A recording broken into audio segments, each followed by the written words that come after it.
Seigneur, nous te remercions encore pour ta fidélité, pour ta bonté, Seigneur. Nous te remercions pour cette opportunité pour partager ta parole avec ton peuple. La parole de Dieu déclare que si nous demeurons dans ta parole, nous connaîtrons la vérité nous affranchira. C'est la connaissance de ta vérité qui nous affranchit, qui nous libère des mensonges de l'ennemi, la corruption qui est dans le monde, la mort et le péché, la méchanceté. C'est ta vérité qui est la parole de Dieu qui nous libère du mensonge, Seigneur. Je prie, mon Dieu, mon roi, que tu ouvres l'esprit de quelqu'un et de quelqu'une en ce moment qui est en train de m'écouter, afin qu'il ou qu'elle reçoive des révélations, des mystères de la parole de Dieu. La Bible déclare que ce qui est caché appartient à Dieu, ce qui est révélé nous appartient. Je prie donc que tu te révèles, que tu te manifestes, mon Dieu, mon roi, à quelqu'un et à quelqu'une, afin que nous puissions tous parvenir à la connaissance de toute la vérité qui sauve notre âme de l'enfer, de la mort et de l'ennemi de notre âme. Merci pour ton esprit, merci pour ta parole, merci pour ta grâce. Au nom du Seigneur Jésus-Christ, nous avons prié. Amen. Je te salue dans le nom du Seigneur Jésus-Christ, toi qui m'entends en ce moment. Et je te bénis dans le nom de notre Dieu, de notre roi, de notre Seigneur. Sois béni abondamment au nom du Seigneur Jésus-Christ. Le Seigneur nous accorde encore sa grâce et cette opportunité de venir partager sa parole avec son peuple. Et le thème du message du jour, c'est la repentance. Nous voulons parler de la repentance aujourd'hui au peuple de Dieu. Chers frères et sœurs, la repentance est importante. Pourquoi la repentance est-elle importante? La repentance est importante parce que depuis la chute d'Adam et Ève dans le jardin d'Éden, depuis leur désobéissance envers Dieu dans le jardin que Dieu leur avait confié, le péché est entré dans le jardin et a donc corrompu le monde entier. C'est à cause du péché d'Adam et Ève que la méchanceté est entrée dans le monde, que le péché est entré dans le monde. Les fornications, les adultères, les tromperies, les manipulations, bref, les méchancetés de l'homme, alléluia, sont dues au péché d'Adam et Ève. Et nous tous qui sommes nés, y compris les bébés qui sont dans le monde, dans le ventre de leur maman, nous sommes tous corrompus par le péché et donc séparés de Dieu. Parce que le Dieu créateur du ciel et de la terre est un Dieu saint, un Dieu juste, qui déteste le péché. Pourquoi? Parce que le péché, c'est lui qui a séparé Adam et Ève de lui. La déclare que tous ont péché, sont privés de la gloire de Dieu. C'est le péché qui a séparé Adam et Ève de Dieu. La conséquence directe est que Adam et Ève étaient chassés du jardin. Ils étaient chassés du jardin parce que le jardin appartient à Dieu.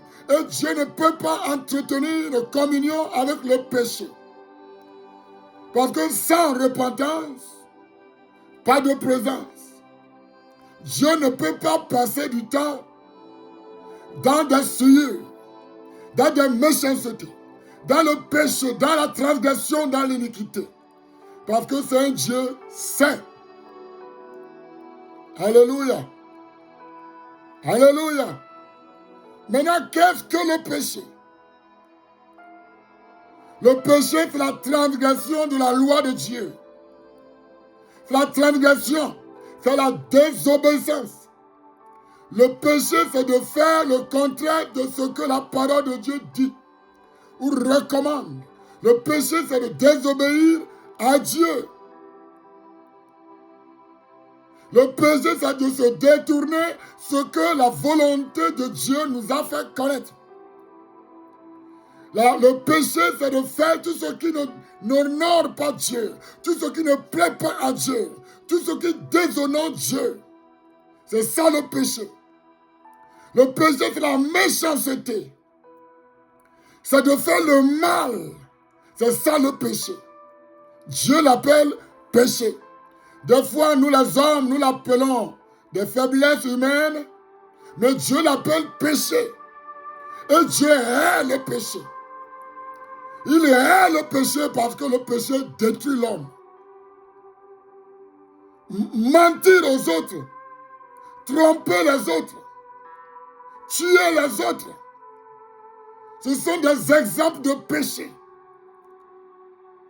qui détruisent l'homme, qui avilissent l'homme. Et ces péchés séparent l'homme de son Créateur. Ces péchés séparent l'homme de Dieu. Et c'est la raison pour laquelle Dieu hait le péché. Et c'est la raison pour laquelle Dieu a chassé Adam et Ève du jardin d'Éden. Parce qu'il ne peut pas avoir une communion avec tout ce qui est sale, tout ce qui est souillé, tout ce qui est péché. Et c'est ça la raison pour laquelle Dieu appelle à la repentance. Pourquoi se repentir? Parce que Dieu désire entretenir une communion avec l'homme. Et c'est la raison pour laquelle nous devons nous repentir. Et nous devons savoir ce qu'est la repentance. Qu'est-ce que la repentance? La repentance est le changement de mentalité ou de direction. Passant du péché vers Dieu, c'est une transformation intérieure. Le péché, c'est de changer de direction. Et la repentance, c'est de changer de direction. C'est ça la repentance. Changer de direction, changer de mentalité, changer sa façon de vivre, se convertir, se détourner de ses mauvaises voies pour se tourner vers Dieu qui nous a créés. Parce qu'il est un Dieu juste. Parce qu'il est un Dieu juste. La repentance. Et Dieu nous demande de nous repentir. C'est pourquoi je viens dire à quelqu'un et à quelqu'une, si tu veux voir la gloire de Dieu, si tu veux passer l'éternité dans la présence du Seigneur Jésus, si tu veux vivre dans la paix, dans la joie, dans le bonheur, tu dois te repentir. Parce que le péché te sépare de Dieu. Le péché te sépare de Dieu. Et le péché ne te sépare pas seulement de Dieu, mais le péché te détruit. Le péché t'avilit. Et tant que tu vis dans le péché, tu ne peux pas voir la gloire de Dieu se manifester dans ta vie. Et tant que tu vis dans le péché, tu ne peux pas avoir la paix du cœur. Tu ne peux pas avoir le repos intérieur. Tant que tu vis dans le péché, tes prières même sont en abomination à l'Éternel. Alléluia. Alléluia. La repentance est si importante que Jean-Baptiste, le précurseur, celui que Dieu a envoyé pour préparer le chemin du Seigneur, celui qui a été rempli dans le ventre de sa maman Élisabeth, Jean-Baptiste, quand il a commencé son ministère, il a commencé par prêcher dans le désert de Judée. Repentez-vous car le royaume des cieux est proche. Repentez-vous car le royaume de Dieu est proche. Jésus lui-même, quand il a commencé son ministère, il a dit, repentez-vous car le royaume de Dieu est proche. Il est avec vous et il sera en vous. Le jour de la Pentecôte, Rabo Shakata, quand les disciples avaient reçu le don du Saint-Esprit, quand la promesse, le consolateur, l'esprit de vérité que Dieu, Jésus leur avait promis, a été répandu abondamment sur eux, le jour de la Pentecôte, la déclare qu'ils étaient assemblés dans la chambre haute, en prière, et brusquement, acte 2, verset 1 à 4. Oh, Robo Shakata. les langues de feu étaient descendues sur eux. Ils étaient remplis du Saint-Esprit. Et chacun a commencé par parler à une nouvelle langue, selon que l'Esprit leur a donné de s'exprimer ou bien de parler. Alléluia. Et Pierre va dire, après cette expérience, quand on leur avait demandé, d'abord, il y a certains qui se moquaient d'eux quand ils étaient remplis du Saint-Esprit. Ils disaient qu'ils avaient bu du vin. Et Pierre a dit, non, nous n'avons pas bu du vin, mais ça c'est la promesse que Dieu a faite à travers le prophète Joël, que dans les derniers jours, je répandrai de mon esprit sur toute chair. Et c'est cette promesse qui a été accomplie. Le jour de la Pentecôte, ils étaient assemblés dans la chambre haute parce que Jésus leur avait demandé de demeurer à Jérusalem jusqu'à ce que la promesse ne soit accomplie dans la bouche. Ce soit accomplie. Et ils avaient obéi à la parole de Dieu. Ils avaient, my goodness, à la bouche. À la bouche. Obéir à la parole de Dieu en demeurant à Jérusalem. Jésus leur a dit dans Acte 1, le verset 8, vous recevrez une puissance, le Saint-Esprit survenant sur vous, et vous serez mes témoins à Jérusalem, en Judée, en Samarie, et jusqu'aux extrémités de la terre. C'est le Saint-Esprit qui témoigne à travers l'homme de Jésus-Christ, de ce qu'il est et de ce qu'il a fait. Et après, on leur avait demandé, ceux qui étaient à côté, ceux qui les avaient vus parler en langue, leur avait demandé, que ferons-nous, oh frère, que ferons-nous? Pierre leur a dit, repentez-vous et que chacun de vous soit baptisé dans le nom du Seigneur Jésus-Christ pour le pardon de vos péchés et vous recevrez le don du Saint-Esprit. Notez, il n'a pas prêché au nom du Père, au nom du Fils et au nom du Saint-Esprit.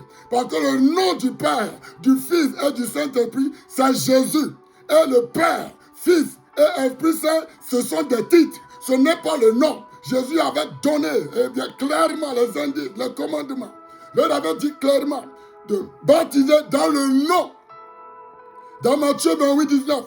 Au nom du Père, du Fils et du Saint-Esprit. Maintenant, quel est le nom du Père? C'est la révélation dont nous avons besoin aujourd'hui. Sachez que le nom du Père, c'est Jésus. Le nom du Fils, c'est Jésus. Le nom du Saint-Esprit, c'est Jésus.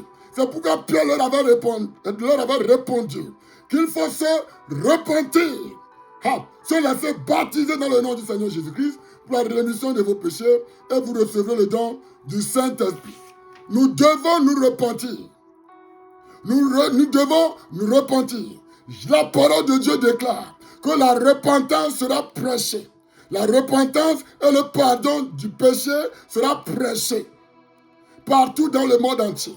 Jésus nous demande de nous repentir. Jésus nous demande de nous détourner de nos mauvaises voies.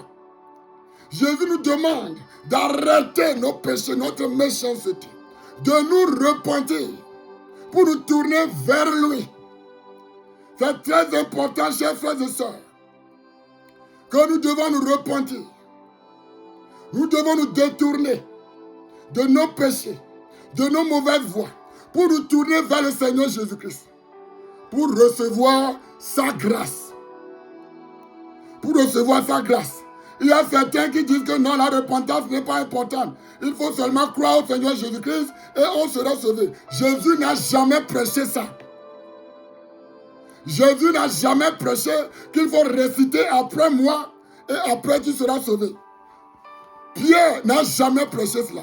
Aucun apôtre du Seigneur Jésus-Christ de l'église primitive n'a prêché qu'il faut seulement croire au Seigneur Jésus-Christ et puis tu seras sauvé. Quand Paul, elle a déclaré que Paul et Silas, alléluia, on les avait emprisonnés. On les avait emprisonnés. Et ils ont prié, ils ont chanté, ils ont loué Dieu. Les portes même de la prison ont explosé. Et Paul va dire aux geôliers qui avaient même peur de croire au Seigneur Jésus-Christ et il sera sauvé, lui et sa maison. Mais quelques versets plus tard, il déclare qu'il a été baptisé au nom du Seigneur Jésus-Christ. Donc il ne suffit pas de croire. Il faut obéir à toute la vérité. Et c'est la raison pour laquelle nous sommes sur cette plateforme. Pour conduire les gens. Pour essayer d'aider les gens à connaître la vérité. Parce que la vérité, c'est elle seule qui nous sauve. Mais il faut la connaître. C'est la connaissance de la vérité qui nous sauve. Et Pierre ou bien Paul n'ont jamais dit à quelqu'un de réciter des versets, de réciter des choses juste pour être sauvé. Non. Il faut se repentir. C'est ce que Jésus a dit à Nicodème. Si tu ne nais de nouveau, tu ne peux pas voir le royaume de Dieu. Si tu ne nais d'eau et d'esprit, tu ne peux pas entrer dans le royaume de Dieu. Pour naître d'eau et d'esprit, il faut se repentir. C'est pourquoi Jean-Baptiste a prêché à son temps, à sa génération. Repentez-vous, car le royaume de Dieu est proche. Jésus a prêché à sa génération. Repentez-vous, car le royaume de Dieu est proche. Il est avec vous et il sera en vous. Parce que c'était lui-même qui est le chef, le roi du royaume.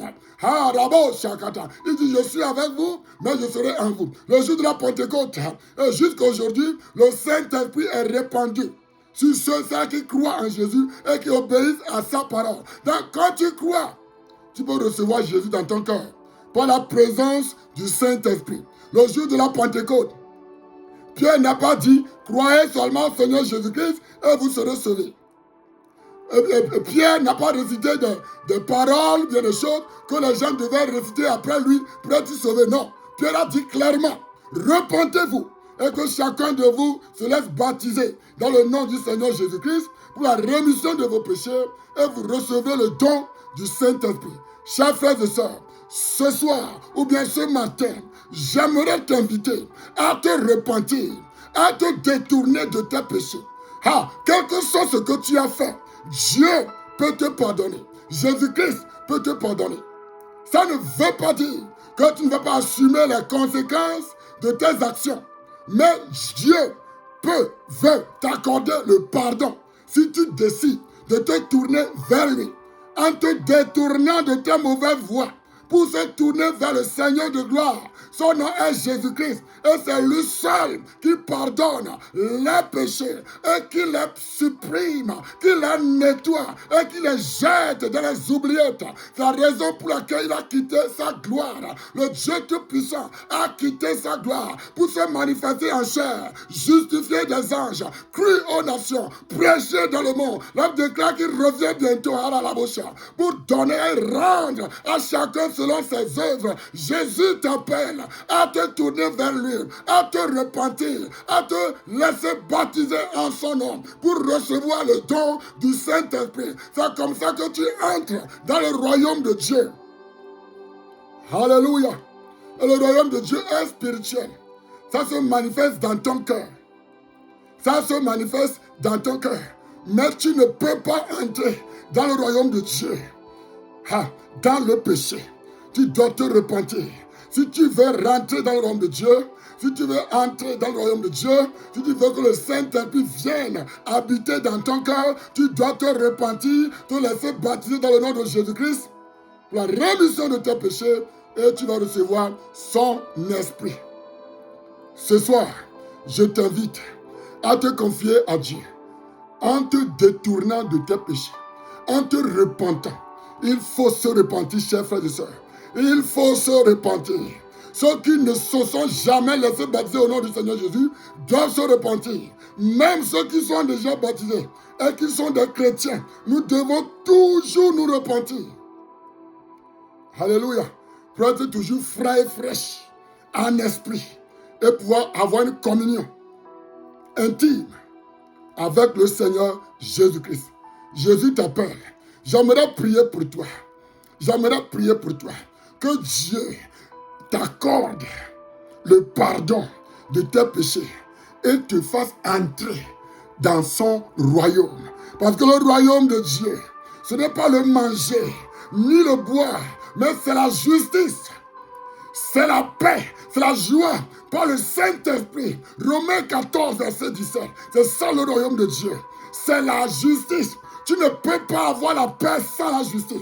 C'est la justice, c'est la paix, c'est la joie par le Saint-Esprit. Quand tu te repens, tu te laisses baptiser dans le nom du Seigneur Jésus-Christ, tu reçois le Saint-Esprit, tu entres dans le royaume de Dieu. Tu commences par marcher dans la justice. Et tu vas voir la gloire de Dieu. Tu auras la paix du Seigneur Jésus-Christ. Tu auras la joie du Seigneur Jésus-Christ. Tu auras le repos du Seigneur Jésus-Christ. Tu auras la vie du Seigneur Jésus-Christ. Souviens-toi, pas de repentance, pas de présence de Dieu. Et ne prie pas quand tu demeures dans le péché. Parce que tes prières même sont en abomination à l'Éternel. Tu commandes par la repentance.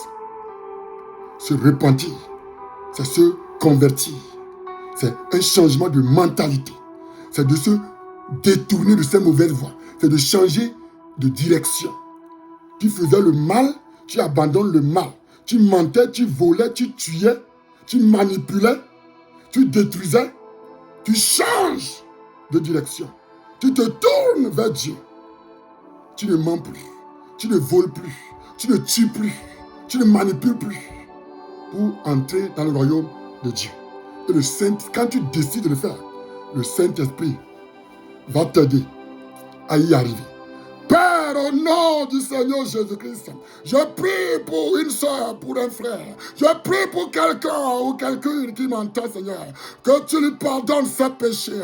Et quand il va se repentir, Seigneur, que tu lui accordes ta grâce, que tu nous as accordé à nous aussi, Seigneur. En lui, là-bas, pardonnant ses péchés. Et en lui, pardonnant imputer ses iniquités, ses transgressions, Seigneur. Je prie, mon Dieu, mon roi, que tu lui accordes un temps de rafraîchissement, le pardon de ses péchés, le don du Saint-Esprit. Je prie, mon Dieu, mon roi, que tu te souviennes, alléluia, de ton œuvre rédemptrice accomplie à la croix du Calvaire, sur la croix du Calvaire pour nous, Seigneur, en versant ton sang précieux, parce que tu n'es pas venu pour détruire le monde, ou bien pour condamner le monde, tu es venu pour chercher et sauver ce qui est perdu. Tu es venu pour détruire les œuvres du diable, Seigneur. Le diable qui détruit les hommes. Le diable, mon Dieu, mon roi, qui manipule les hommes. Tu es venu pour chercher et sauver ce qui est perdu. Mon Dieu, mon roi, dans la bouche, ceux qui ne te connaissent pas encore, révèle-toi, Seigneur. Ceux qui te connaissent déjà, soutiens, fortifie-les, mon Dieu, mon roi. Protège et garde-les, Seigneur. Pardonne-leur leurs péchés et remplis-les de ton Esprit Saint et baptise-les de ton Esprit Saint et de ton feu. Seigneur Jésus, nous te disons merci pour ta grâce et ta miséricorde. Quelqu'un est-il malade? Quelqu'un est-il malade? Au nom du Seigneur Jésus, sois guéri maintenant, sois guéri maintenant, sois guéri spirituellement, sois guéri émotionnellement, sois guéri physiquement. As-tu la dépression? Je détruis l'esprit de la dépression. Es-tu maudit? Je renverse la malédiction. Je brise l'esprit de la malédiction. Au nom du Seigneur Jésus. Arabo Shakata, Riondo, sois guéri. Reçois la puissance du Saint-Esprit. Si tu crois, tu verras la gloire de Dieu. Seigneur Jésus, reçois la gloire, la majesté, reçois la louange. Merci de bénir celui ou celle qui m'entend en ce moment. Merci Seigneur d'être avec eux. Merci et elle. Merci d'agir et d'œuvrer puissamment dans leur vie. Seigneur Jésus, que tout honneur, que toute gloire te revienne. Au nom du Seigneur Jésus-Christ. Amen.